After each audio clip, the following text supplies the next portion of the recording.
बच्चों, कैसे हो? उम्मीद करती हूँ सब आप ठीक ठाक होंगे। बहुत सारी छुट्टियां मिल गई आप लोगों को स्कूल से, पर इसका ये मतलब नहीं कि आप पढ़ाई नहीं करोगे, ठीक है? तो पढ़ना भी है, इसके लिए आप मेरी वीडियो देख सकते हैं। मेरी पिछली वीडियो थी जो, वो भाषा के ऊपर थी कि भाषा क्या है, ठीक है? तो आज मैं आपको ये बताऊंगी कि भाषा कितने प्रकार की होती है।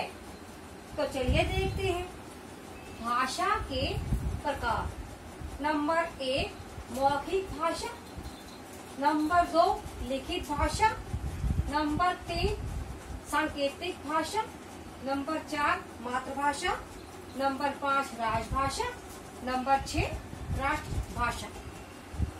अब हम इन सब के बारे में थोड़ा डिटेल से जानेंगे। मौखिक भाषा क्या होती है?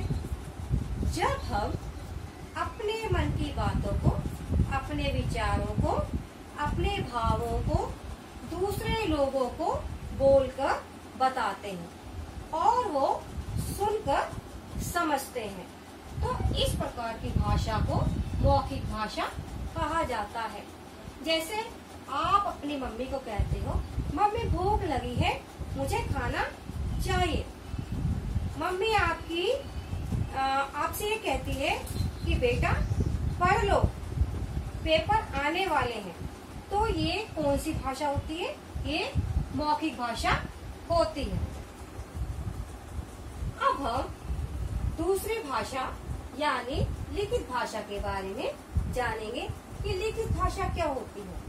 जब हम अपने मन की बातों को, विचारों को और भावों को दूसरों को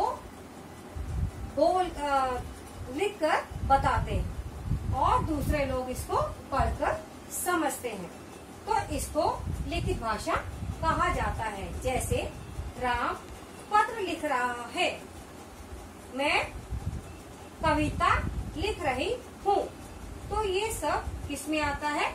लिखित भाषा में। जो लिखित भाषा होती है, इसकी जो लिपि है वो देवनागरी है। देवनागरी लिपि जो है वो लिखित भाषा की है और लिखित भाषा का जो क्षेत्र है वो सीमित है, जबकि मौखिक भाषा का क्षेत्र है जो वो व्यापक है। अर्थात मौखिक भाषा जो है वो ज्यादा बोली जाती है और लिखित भाषा का जो क्षेत्र है सीमित है, ये लिखने तक ही सीमित रहता है। अब हम तीसरी तरह की भाषा के बारे में जानेंगे। सांकेतिक भाषा क्या होती है? आपने अक्सर देखा होगा कि जब हम सड़क पर चलते हैं तो लाल बत्ती पर गाड़ियां रुकी होती हैं और जब हरी बत्ती होती है तो गाड़ियां चलने लग जाती हैं। इसी तरह कई जो ट्रैफिक लाइट्स जहाँ लगी होती है, लाल बत्ती लगी होती है, वहाँ पर एक ट्रैफिक पुलिस वाला भी होता है जो इशारों से कभी गाड़ियों को रोकता है और कभी गाड़ियों को चलने के लिए कहता है। तो इस प्रकार की जो भाषा है वो लोग समझ लेते हैं संकेतों से, इसको हम सांकेतिक भाषा कहते हैं। कई बार क्या होता है कि जब हम बोल नहीं पाते या लिख नहीं पाते तो हमें संकेत का भी थोड़ा सहारा लेना पड़ता है। जैसे हमने किसी गाड़ी में कोई लिफ्ट लेनी है तो उसको ऐसे करके अंगूठा दिखाकर लिफ्ट मांगते हैं, जिससे दूसरे वाला इंसान समझ जाता है इसका मतलब क्या है। कई बार हम हाथ से किसी को बाय बाय करते हैं तो इसका मतलब क्या है वो भी दूसरा इंसान समझ जाता है, तो इसको कहते हैं सांकेतिक भाषा। अब हम चौथी भाषा मातृभाषा के बारे में जानेंगे। मातृभाषा क्या होती है? जब बच्चा किसी भी परिवार में जन्म लेता है, चाहे वो गुजराती परिवार है या पंजाबी परिवार है या मराठी परिवार है, तो उस परिवार में जो भाषा बच्चा अपनी माँ से सीखता है उसको मातृभाषा कहते हैं, क्योंकि मातृ का जो शब्द अर्थ होता है, मात्र शब्द का जो अर्थ होता है वो माँ होता है। अर्थात सबसे पहले जो भाषा बच्चा अपने परिवार में रहकर अपनी माँ से सीखता है उसको मातृभाषा कहा जाता है।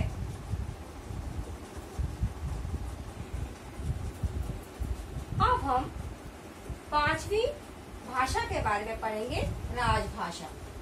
राजभाषा का मतलब है वो भाषा जिसमें सरकारी दफ्तरों में काम किया जाता है। भारत की राजभाषा जो है वो हिंदी है, इसीलिए जो भारत के सरकारी दफ्तर हैं उनमें जो कामकाज किया जाता है वो हिंदी में ही किया जाता है।